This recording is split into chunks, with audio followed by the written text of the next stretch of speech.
The Akashic field is our experience of the universe. This is an interconnected universe, which we can only explain as being based on a universal field, which we can nowadays call the quantum field or the 0-point field. It's a universe where all things are connected. It's a universe where all things are remembered, because nothing completely disappears. Everything remains that ever happened is still there. And everything evolves.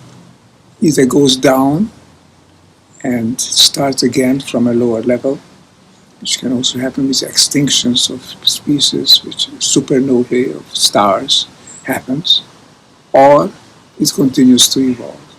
Continues reaches at higher and higher levels. So that's a field where everything that ever happened works together, whether we know it or not.